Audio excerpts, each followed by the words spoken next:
잠잠하라 고요하라입니다. 한번 따라해 봅시다. 잠잠하라 고요하라.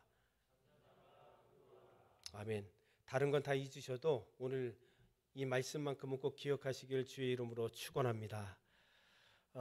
지난주 목요일 밤이었죠. 토네이도 경고 알람이 떴습니다. 아마 다 받으셨을 줄로 아는데 5월 15일 밤 11시 45분경에 제가 기억할 때에는 그때부터 이제 강력한 바람이 불기 시작하고 비가 왔었습니다. 그리고 천둥이 쳤고요. 그리고 번개가 쳤습니다. 그래서 이 토네이도가 아마도 이 지역에 이렇게 강타했는데 피해가 좀 속출한 거로 제가 알고 있습니다. 아마 우리 성도님들 가운데 있을 수도 있고 없을 수도 있겠지만 전기가 나간 집들이 꽤 많이 있었습니다. 그래서 잠시 후에 들어온 것이 아니라 이틀 이상 걸린 분들도 사실 계시더라고요. 오키모스 지역에도 보니까 제가 아까 잠깐 얘기 들어보니까 오키모스 하이스쿨도 전기가 나가서 학교를 안 갔다는 그런 기쁜 소식이 들리던데 오키모스뿐만 아니고요. 이스트 랜싱도 그랬습니다. 제가 이제 운전하는 일들을 하잖아요. 그래서 그 다음 날 아침부터 이렇게 쭉 다녀봤는데 놀랍더라고요. 그랜리버 에비뉴 이쪽 지역에 보니까 거대한 나무가 부러졌는데 거기 집 근방으로 이렇게 떨어져서 제가 볼 때는 그 집에 피해가 있을 것 같은 그런 어떤 모습도 제가 여러 번 발견을 했습니다. 뿐만 아니라 에번 로드라고 있는데 그 에번 로드 쪽에도 쭉 가다 보면은 아파트들이 굉장히 많거든요. 그 지역에 들어가 보니까 완전히 나뭇가지들이 부러지고 아주 엄청난 어떤 모습들이 보이더라고요. 여기 이스트 랜싱뿐만 아니고 랜싱 지역도 제가 가봤는데 심지어 랜싱 지역에는 이 폴리스 라인이라 그러잖아요. 경찰들이 노란 이렇게 테이블 딱 붙여놓고 그리고 차량을 막아놓고 통제하고 다니지 못할 정도로 이렇게 좀 도로도 좀 망가지고 집도 좀 망가진 어떤 그런 모습들을 제가 보았습니다. 여러분 바람의 위력은 대단한 것 같아요. 보통 저와 같은 어떤 체격의 남자인 경우에도 초속 15m 정도만 돼도 바람을 향해서 걷기가 힘들다고 합니다.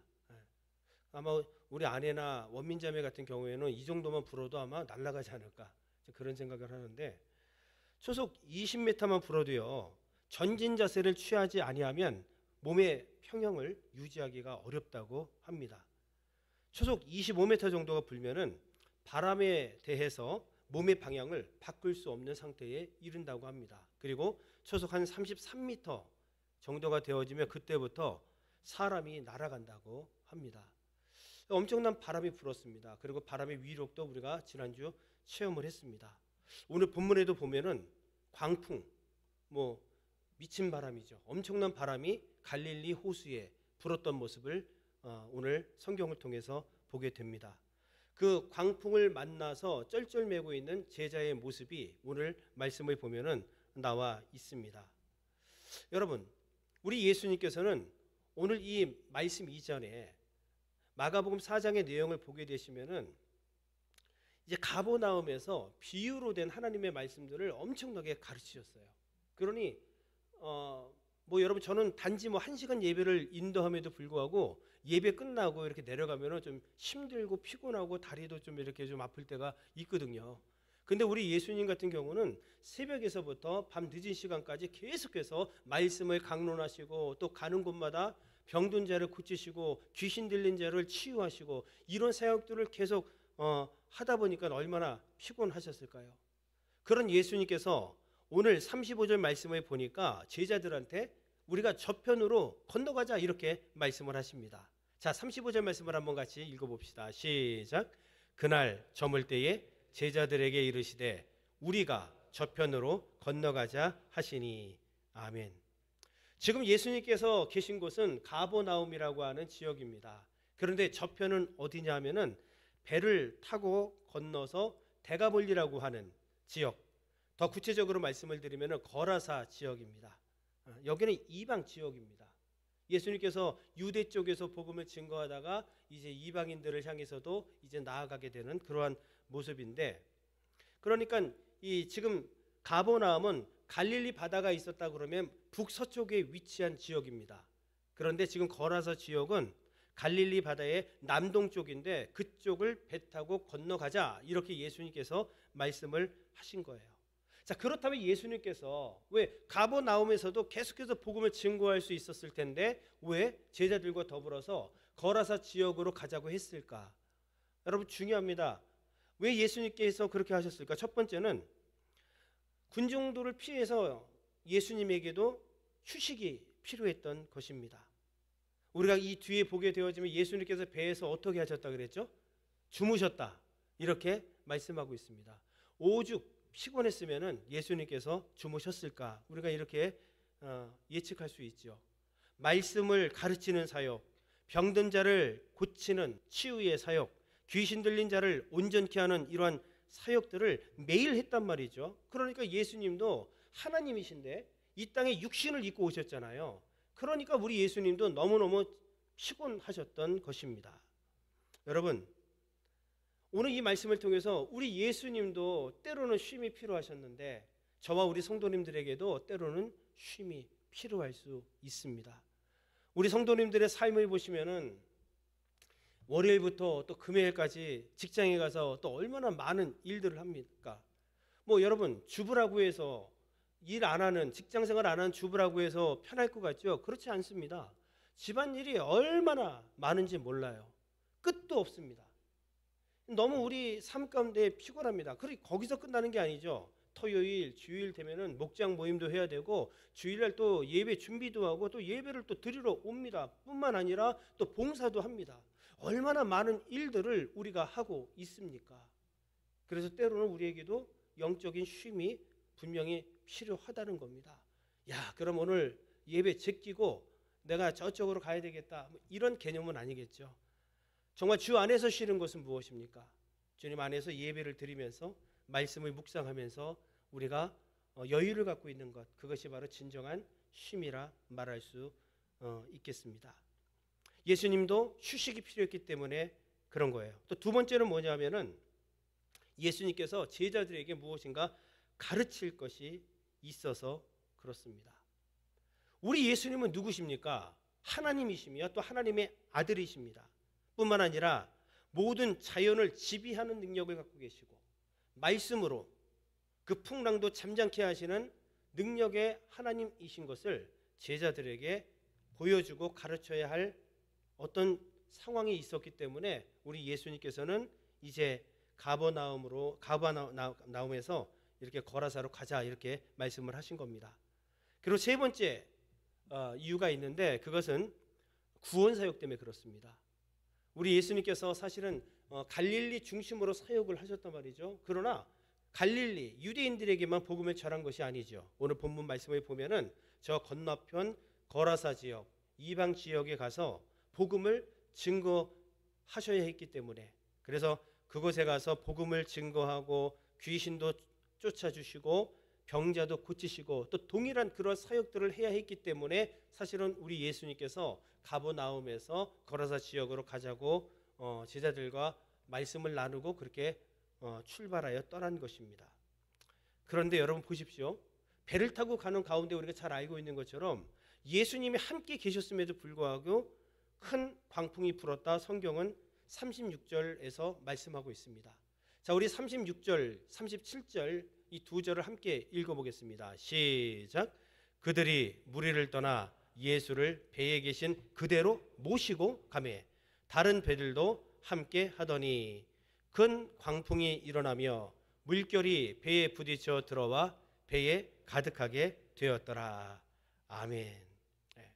지금 광풍이 불었어요. 그런데 특별한 것은 예수님이 그 배에 함께 있었음에도 불구하고 광풍이 불었다 이렇게 말합니다. 여러분 갈릴리 호수인데 바다라고 또 이야기한단 말이죠.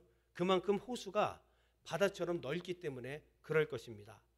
이 갈릴리 호수의 특징이 있습니다. 해발 마이너스 200m에 있어요. 그러니까 굉장히 낮은 지대에 있는 겁니다. 그런데 놀라운 것은 그 갈릴리 호수를 둘러싸고 있는 그러한 배경들을 보게 되면은 높은 산과 언덕에 쌓여 있다는 겁니다. 그러니까 가끔 보면은 북쪽에 보면은 이제 여러분 헐몬산이 있어요. 헐몬산. 그 헐몬산이 굉장히 높습니다. 그 산 바람이 따뜻한 갈릴리 호수 바람과 충돌을 하는 것이죠. 그러면 그 안에서 풍랑이 일어나는 겁니다. 큰 광풍이 일어나는 겁니다. 그러니까 갈릴리 바다, 갈릴리 호수는 이런 어떤 지형적인 이유를 갖고 있었기 때문에 자주 빈번하게 이러한 광풍이 불고 있었다. 이렇게 우리는 사복음서를 통해서 말씀을 찾아볼 수 있습니다. 그때도 예수님께서 배에 타셨음에도 불구하고 광풍이 분 겁니다. 엄청난 큰 위력을 가진 지난밤 우리에게 왔던 그 토네이도 이상의 그 광풍이 온 겁니다. 그 광풍 때문에 물이 배에 부딪혀서 들어오기 시작합니다.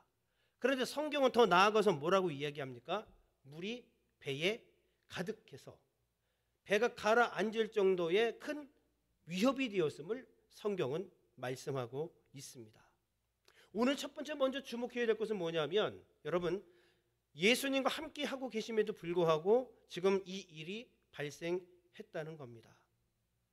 저와 우리 성도님들은 신앙생활 잘하고 있습니다. 그럼에도 불구하고 이놈의 풍랑은 자주 찾아와요. 지집 드나들듯이 말이죠. 왜 이렇게 자주 오는지 모르겠습니다. 여러분 많은 크리스찬들은 이런 생각들을 가지고 있습니다. 예수 믿으면 뭐 나한테는 풍랑은 아예 없을 거야. 이런 생각들을 가지고 있어요. 그래서 신앙생활하다가 풍랑을 만나면은 불평하거나 때로는 원망할 때가 너무 많이 있습니다. 그 모습이 어쩌면 저의 모습이고 우리 성도님들의 모습일 수 있어요. 또 더 나아가서 예수님을 믿지 않는 사람들도 우리한테 이렇게 툭툭 던집니다. 이 풍랑 만나서 힘들고 괴로운데 말이죠. 뭐라고 이야기합니까? 아니 예수 믿는데 왜 이런 어려움들을 당하는 거야? 이런 질문을 던진단 말이죠. 그러면서 사실 조롱하는 것이죠. 여러분 우리가 예수를 믿든 예수를 믿지 않든 더운 공기와 찬 공기가 만나면 이렇게 강력한 바람이 일어나는 것처럼 우리에게 내가 뭐 신앙생활을 못했기 때문에 광풍이 뭐 안 와야 되고 그런 개념이 아니라는 겁니다. 심지어 예수님께서 배를 타고 제자들과 함께 있었음에도 불구하고 그 현장에 광풍이라고 표현하고 있는데 이것은 엄청난 위력을 가진 지금 바람이 지금 불고 있다 이렇게 성경은 말하고 있는 겁니다. 언제든지 풍랑을 만날 수 있는 겁니다. 나를 하나님께서 사랑하지 않기 때문에 나에게 광풍이 온 게 아니에요. 내가 제대로 살지 못하기 때문에 나에게 광풍이 온 것이 아닙니다. 누구에게나 목사든 아니면 뭐 장로님이든 권사님이든 평신도들 여러분 누구를 막론하고 이 광풍은 언제든지 우리를 제집 드나들듯이 찾아올 수 있다라는 겁니다. 그래서 우리는 경험했잖아요. 건강을 앗아가는 광풍을 만난 적이 있습니다. 재물을 빼앗아가는 광풍을 만난 적도 있지요. 사랑하는 가족을 힘들게 하는 광풍을 만나기도 했습니다. 심지어 내가 정말 이렇게 신앙생활에서 무엇 하나 신앙생활을 뒤 흔들어 버리는 이 광풍도 우리가 만났었다는 겁니다. 왜 욥이 여러분 그런 어려움들을 당했습니까? 뭐 신앙생활 제대로 못했기 때문입니까? 아니잖아요. 욥은 당대 여러분 의인이라 이렇게 얘기했어요. 동방의 의인이다라고 칭했어요. 아브라함 시대의 사람인데 아브라함뿐만 아니라 욥도요. 여러분 엄청난 믿음의 사람이었는데 그가 여러분 어떤 일을 당했습니까? 자녀들이 다 죽고 집이 무너져 내려앉고 사랑하는 아내도 차라리 이렇게 살 바에 당신 하나님을 저주하고 죽어버려 이런 얘기 들었잖아요. 욥이 뭐 신앙생활 못했기 때문에 이런 광풍을 만났나요? 아니죠. 누구에게나 찾아올 수 있는 겁니다. 다윗은 여러분 믿음생활 제대로 못했습니까? 그가 얼마나 하나님을 찬양하는 사람이었습니까? 시편 150편 가운데에 여러분 이렇게 뛰어난 영성을 가지고 이렇게 시를 고백한 사람이 뭐 그렇게 많지 않잖아요. 그럼에도 불구하고 적어도 그는 사울왕에게 10년 이상 쫓김을 당했었고 사랑하는 아들 압살롬에 의해서 죽을 위험에 빠졌던 모습을 보게 됩니다. 신앙생활 못해서 이렇게 어려움을 당한 게 아닙니다. 우리가 잘 알고 있는 나사렛 가족들이 있죠. 부모님도 안 계셨습니다. 마르다, 마리아와 함께 이 3남매가 살고 있었는데 예수님하고도 친했어요. 그러니까 신앙생활 잘하고 있었던 게 분명합니다. 그런데 어떤 일이 벌어집니까? 이 나사로가 죽었잖아요. 왜 이런 일이 벌어집니까? 여러분, 그런데 중요한 것이 있어요. 이러한 광풍은 목사에게도 올 수 있고 우리 성도님들에게도 올 수 있는데, 중요한 것은 그 광풍은, 그 토네이도는 반드시 잠잠게 된다는 사실입니다. 여러분 믿으십니까? 믿으십니까? 오늘 마가복음 4장 39절 말씀을 한번 보십시다. 시작. 예수께서 깨어 바람을 꾸짖으시며 바다더러 이르시되 잠잠하라 고요하라 하시니 바람이 그치고 아주 잔잔하여 지더라. 아멘. 여러분, 우리 인생을 완전히 짓밟고 흔들어 버리는 그 광풍 앞에서 과연 우리에게 필요한 것은 무엇일까요?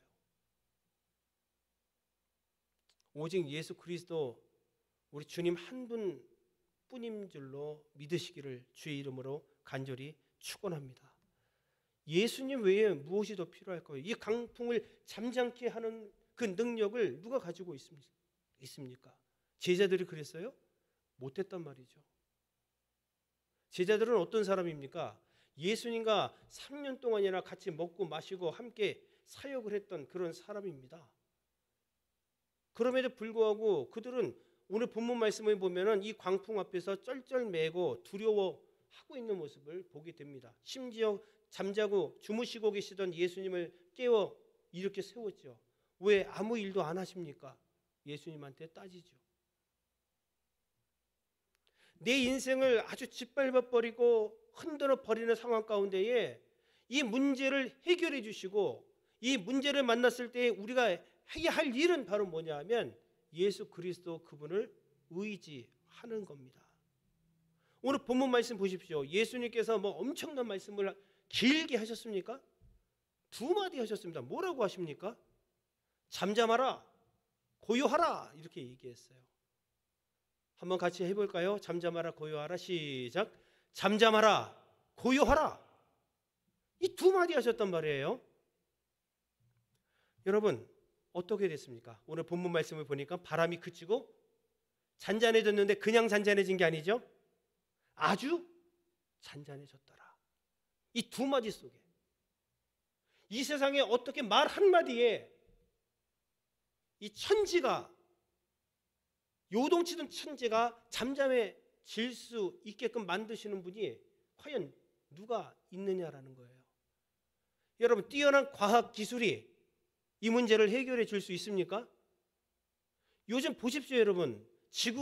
지구상에 지금 지구촌 가운데 어떤 일들이 벌어지고 있습니까? 자연재해가 엄청나게 일어나고 있단 말이죠. 그런데 속수무책이에요. 미국이라고 해서 그 모든 것들을 주관하고 다스려서 여러분 그 풍랑을 토네이도를 여러분 막아내던가요? 아닙니다. 그대로 다 어찌할 수 없어서 다 도망쳐야 되고요. 두려움에 떨고 있단 말이죠. 아무리 기술이 발전하고 과학이 발달해도 여러분 이렇게 자연을 다스릴 수 있는 분은 아무도 없음을 우리는 잘 압니다. 그러나 오늘 예수 그리스도 그분은 잠잠하라, 고요하라 이렇게 2마디 하셨는데 아주 잔잔해지고 고요해졌던 그 광풍, 미친 바람이 여러분 말 잘 들어요?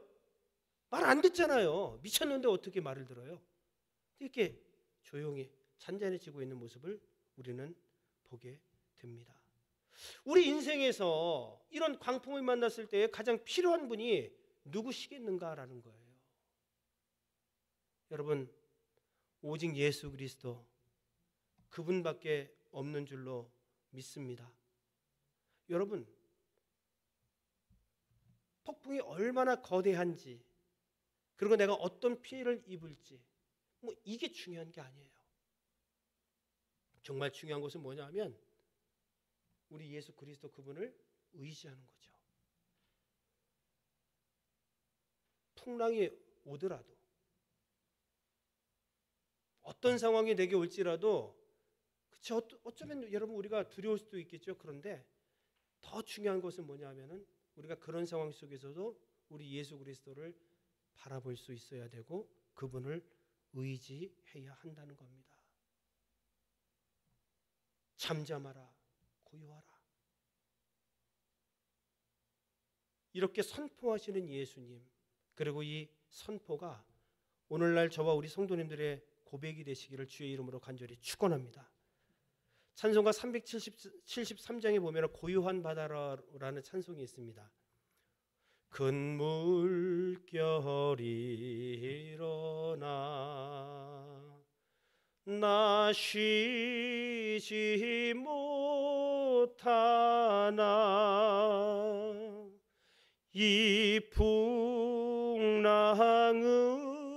풍랑으로 인하여 더 빨리 갑니다. 아멘. 풍랑은 우리가 예수님을 만나면 반드시 해결되게 되어 있습니다. 예수님께서 잠잠하라, 고요하라.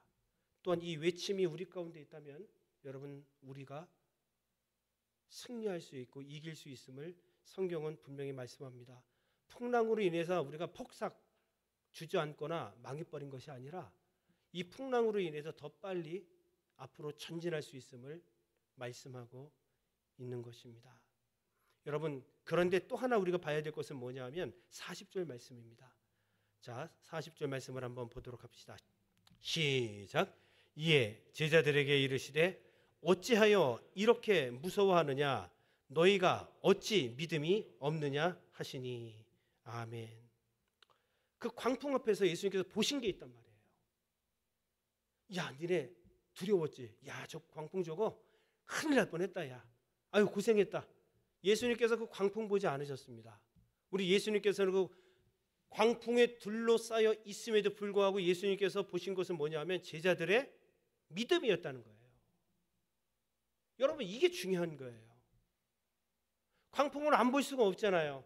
바로 앞에 광풍이 불어오고 나를 중심으로 해서 전체가 말이죠. 그 광풍이 나를 둘러싸여 있기 때문에 광풍을 안 볼 수 없고 못 볼 수 없는 상황임에도 불구하고 오늘 예수님께서 보시는 것이 있었단 말이죠. 예수님은 광풍 보지 않았어요. 야, 진짜 엄청난 광풍이었어. 저 파도 좀 봐. 야, 10m는 좋게 되겠다. 그거 보지 않으셨단 말이죠. 예수님께서는 야, 왜 너희들 믿음이 없느냐? 예수님께서는 믿음을 보셨다라고 하는 겁니다. 여러분 풍랑 만났을 때에 기억하셔야 됩니다. 우리 주님께서 믿음을 보신다는 사실. 그리고 믿음으로 선포해야 되고 믿음으로 전진하면 결국 이 광풍은 회복되고 해결된다는 것이 오늘 예수님의 말씀이라는 거예요. 여러분 광풍이 큽니까? 예수님이 더 큽니까? 이것만 봐도 여러분 우리가 누구를 봐야 할지 알잖아요. 광풍 보시면 여러분 어쩔 수 없단 말이죠. 또 한 번 예수님께서 갈릴리 바다에서 광풍 만난 제자들에게 급한 나머지 무리를 걸어서 오셨잖아요. 저 귀신처럼 다가오는 예수님의 모습을 발견하고 그들이 두려워 떨었지만 아, 예수님이다라는 사실들을 알고 베드로가 이 바다 위로 뛰어내리잖아요. 그리고 순간 여러분 무리를 걸었단 말이에요. 예수님께서 오라 하니까 무리를 걸어갔습니다. 근데 물에 점점 빠져 들어갔단 말이죠. 언제요? 파도 봤을 때, 광풍 봤을 때. 예수님 보지 못하고 그 광풍 봤을 때 점점 물에 빠져 들어갔어요. 우리가 광풍 만났을 때 광풍 보면 우리 인생이 점점 여러분 내리막길로 치닫을 수밖에 없다는 겁니다. 오늘 뭐라고 말씀하십니까? 광풍은 누구에게나 오는 거지만 그 가운데 우리가 믿음을 가지고 예수 그리스도를 바라봐야 할 것에 대해서 단호하게 예수님께서 말씀하십니다. 그리고 우리는 기억해야 됩니다. 여러분 잠잠하라, 고요하라. 예수님의 외침, 예수님의 선포를 우리는 기억하면서 여러분 이 말씀이 우리의 말씀이 되어야 될 줄로 믿습니다. 우리가 광풍 앞에서 이렇게 믿음으로 선포해야 하는 겁니다. 광풍아 잠잠하라, 고요하라. 결국 여러분 주님이 하신 일은 우리도 할 수 있으니 승리할 수 있음을 성경은 말씀하고 있습니다. 여러분 혹 광풍을 만난 상황은 아니십니까? 여러 가지 문제로 인해서 좌로나 우로나 흔들릴 상황 속에 있는 것은 아닙니까? 다른 것은 다 잊어도 믿음으로 잠잠하라, 고요하라. 오늘 이 예수님의 모습대로 선포함으로 저와 우리 성도님들 낙심치 마시고 승리하는 저와 여러분들 되시기를 주의 이름으로 간절히 축원을 드리겠습니다.